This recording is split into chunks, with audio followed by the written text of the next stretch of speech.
My name is Monique. I'm based at the Durban University of Technology. What I've spent most of my working life doing as a sociologist come criminologist is hanging out with police in various different scenarios and in various parts of the world. In fact, I was just now telling Greg that I actually spent some time in his police department, which is the Victoria Police in Australia. But in recent years, I have got very interested in the policing of street-level drug use. And trying to understand that has meant, for me, the only way to do that is to actually get in the back of a police van and join police on their operations. And through doing that, I've come to learn the very tricky dilemmas that police face in the day-to-day policing of drug use, which I'm going to talk about in a minute. So as much as police are involved in the business of pathologizing, as it's put in the session, it's not quite that simple. However, I think what Neil said in the last session is really, really useful.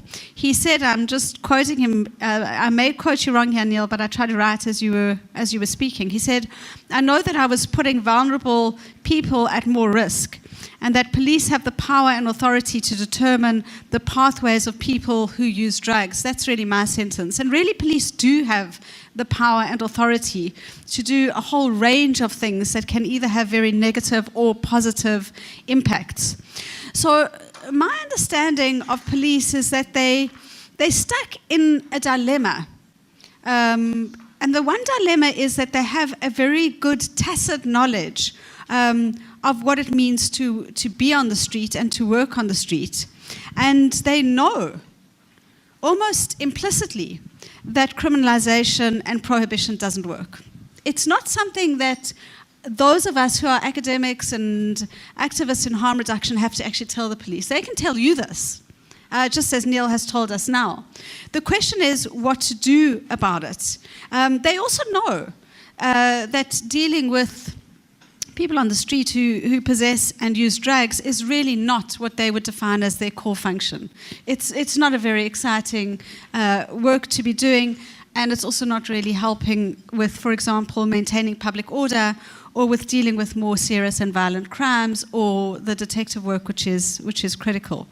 But at the same time, while they have this tacit knowledge, they're also bound by legislation, and they are also bound by operational imperatives, and they also fear what it would mean to be in dereliction of duty. In other words, to do something outside of what they're expected to do. And so that I think puts police always in a very tricky situation about how they deal with issues of drug use. But the one thing that I think does govern the way that police think, and this is where it becomes uncomfortable, is that the law is seen as paramount. And that is, I think, what police are taught, that the law is really what is paramount. However, and I'm sure this is what is going to be spoken about today, police really can be the pathway or the referral agencies for actually assisting with harm reduction, if not being the greatest advocates of harm reduction. Because the pragmatism that police have in the way that they operate really does assist in them providing knowledge about what works best, and often what works best is harm reduction approaches. How that works in relation to the legislative and organizational framework in which police find themselves is very complicated. And I just thought I would end by one operational intervention which I think the police do, which really causes a range of public health problems, and anybody can pick up on this, but it's a very common policing strategy for people who use drugs that live on the street, and I've seen this in Durban, which is where I live, and that is the dispersing of people who use drugs. People who use drugs often live in communities, and in Durban we've had a phenomena of low-grade heroin users living in large communities together. The police were then ordered to disperse this group of people.